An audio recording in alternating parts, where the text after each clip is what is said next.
Hingpit nagagipatuman ang usbaw sa sulan sa Central Visayas karong adlaw Martes, Hunyo 14, dungan sab sa ika-18 nga higayon sa usbaw sa presyo sa produkto sa lana. Nisaka og 2.15 pesos matag litro ang gasolina, 4.30 pesos matag litro ang diesel, ug 4.85 per litro ang kerosene. Ang panabagsaka sa presyo sa petrolyo ug sa mga nag-unang palaliton mao'y nakapag-uol sa mga mamumuo taliwa sa 31 pesos matag adlaw nga usbaw na unta sa suhulan. Ang pangu sa Cebu Chamber of Commerce and Industry nga si 𝐤𝐞𝐬 mipadayag sa ilang paghangop sa pagpatuman sa wage hike. Gitumbok ni ko nga usa ka mahinungdanon ang papel sa matag trabahante sa tanang negosyo. I think the business sector has accepted the wage hike, and I think it's also even overdue. Our workers deserve a raise. As we know, inflation is quite high. The cost of basic goods, especially food, has gone up a lot. So we hope businesses will also support their employees because they're also integral and vital to running our businesses. So it's important also that everyone becomes productive, so that these wage hikes will not translate to higher prices also. Punto nga gidasunan sab sa kadagkuan sa Hotel Resort and Restaurant Association of Cebu Incorporated. Gidugang sab sa Vice President sa HRAC nga si Carlos Suarez nga taliwa sa dakong alkanse sa industriya sa turismo human sa bagyong Odette ug pandemya, dili sila manaktak og mga trabahante gani gipaabot ang mas daghang job opening niini ikatulong quarter sa 2022. Well, on the hotel sector and resort sector, if you've noticed, we are even hiring people. So that's a good news for those who are jobless as of the moment. There are a lot of hotels that are still hiring, and in fact,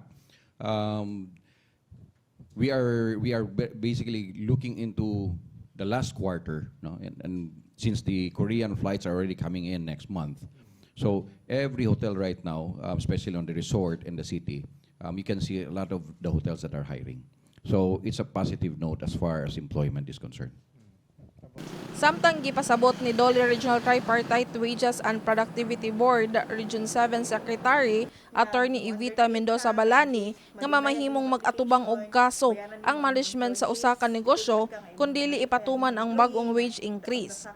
Apan giklaro ni Balani nga mamahimo nga dunay mga employers nga makasang-at og exemption sa pagpatuman sa wage hike. Yes, naana siya kuan criminal liability nga napagi na siya double indemnity. So once the implementation part of the wage order sa DOLE man na siya. So once they inspect nga makit-an after the procedure nga non-compliant ka, so you are liable to pay double kung pila man ang findings, and it will not bar them from filing criminal complaints against the employer. Subay sa maong kalambuan, nagmalaumon ang mga negosyante sa Sugbo nga mabalik ang post-pandemic economic situation sa Sugbo sa ikatulo ug ikaupat nga quarter karong tuiga.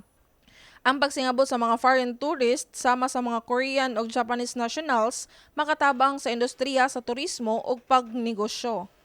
Giangop sab sa HRAC ang hayan pagbalik sa mga kalihukan sa sinulog ug ang gikatakda nga paglingkod sa Sugboanon nga si Liloan Mayor Cristina Frasco isip Department of Tourism Secretary. Si Cebu City Mayor Michael Rama sa iyang bahin mipahibaw sab sa pagpangandam alang sa sinulog 2023.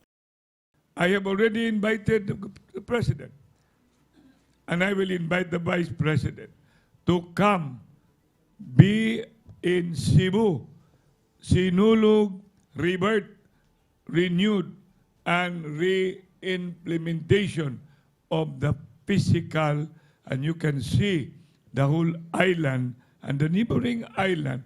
This is our offering to our new Secretary of Tourism. Be in Cebu, Cebuano ni Bay, Arimo, Sinulog, 2022. Kini si Sheriza Mae Uy alang sa May TV Cebu.